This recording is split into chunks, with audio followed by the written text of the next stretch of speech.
This channel does not promote any violent, harmful, or illegal activities. All content provided by this channel is meant for an educational purpose only. নাম বাদ গিয়েছে অনেকের, কার দোষে এই হাল হলো? নির্বাচন কমিশন ওরা তো চেয়েছিল বৈধ ভোটারকে হ্যারাস করতে।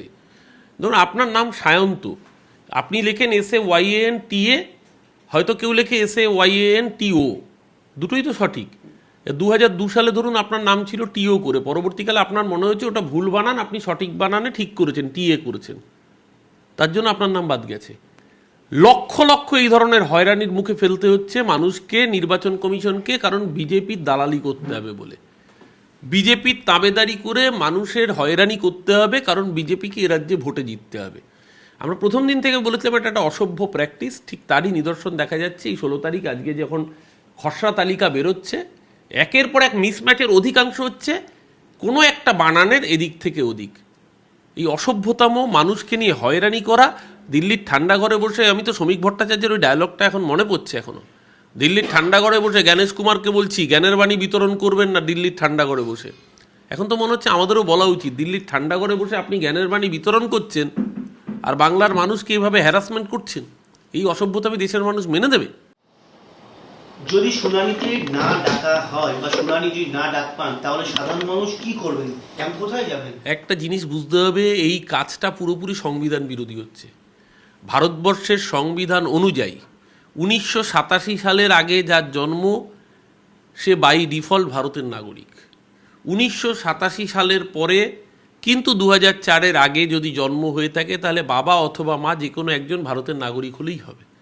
2004-এর পরে যাদের জন্ম তাদের বাবা এবং মাকে দুজনকেই ভারতের নাগরিক হতে হবে।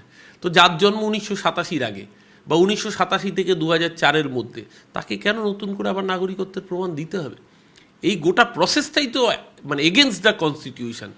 এই অসভ্যতামি করা হয়েছে শুধুমাত্র বিজেপিকে ইলেকটোরাল সুবিধা বেনিফিট পাইয়ে দেওয়ার জন্য, তাতে মানুষের হয়রানি হয় হোক। আমরা প্রথম দিন থেকে তো এই জন্য এই প্রসেসটারই বিরোধিতা করেছিলাম। এবার মাথায় রাখবেন, সুপ্রিম কোর্ট কিন্তু এটা নিয়ে কঠোর একটা নির্দেশ দিয়ে রেখেছে যে যদি দেখা যায় SIR-এর প্রসেসে কোনো ম্যাল প্র্যাকটিস হয়েছে, প্রয়োজনে পুরো প্রক্রিয়াকে বাতিল করে দেওয়ার এখতিয়ার সুপ্রিম কোর্টের আছে। সুপ্রিম কোর্ট কিন্তু হুঁশিয়ার দিয়ে রেখেছে, হুঁশিয়ারি।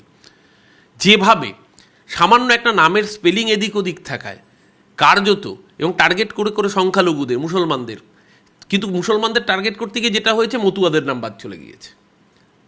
এই যে মানুষকে হয়রানির মধ্যে ফেলা, এটা কিন্তু আদালত ভালো করে দেখবেন না। সিএতে নাগরিকত্ব যারা পেলেন তারা কি এবার SIR ফর্ম ফিল আপ করতে পারবেন? যারা নাগরিকত্ব পেলেন না তারা এখন কি করবেন? আমি আবারও বলছি, নাগরিকত্ব আর ভোটাধিকার এক নয়, দুটো সম্পূর্ণ আলাদা প্রসেস। দুটোকে গুলিয়ে দেওয়ার চেষ্টা করা হচ্ছে। প্রথম কথা, ইলেকশন কমিশনের নাগরিকত্ব নিয়ে দেওয়ার কোনো স্কোপই নেই। নাগরিকত্ব দেবে সরকার। CA-এর সার্টিফিকেট যারা পেয়েছেন যে 400 জন, আর নাম তো বাদ গেছে মোটামুটি প্রায়, এখন অবধি যা শোনা যাচ্ছে 70 লক্ষের বেশি নাম নাকি বাদ যাচ্ছে। তাহলে কতজনকে ওনারা নাগরিকত্ব দিয়েছেন এই 70 লাখের মধ্যে? আর তাদের মধ্যে হিন্দু কজন, মুসলমান কজন? যে রোহিঙ্গা অনুপ্রবেশকারী কথা বলা হচ্ছিল, রোহিঙ্গা কজন? আগে তো এই প্রশ্নের জবাব শুভেন্দু অধিকারীকে দিতে হবে। শুনানি শুরু হলে নথিপত্র জোগাড়ের জন্য সরকারি ক্যাম্প করা হবে। আজ থেকে কাগজ কলমে শুনানি শুরু। ক্যাম্প কই? যাদের নথির অসুবিধা হচ্ছে, আমাদের BLA 2রা, দেখুন আমাদের আসলে কি বলুন তো, ওদের তো লোক দেখানো ক্যাম্প করতে হয়। আমাদের রাজ্যের 80,631টা বুথেই আমাদের BLA 2 আছে, যারা প্রত্যেকে এক একজন এক একটা করে ক্যাম্প রেডি করছেন।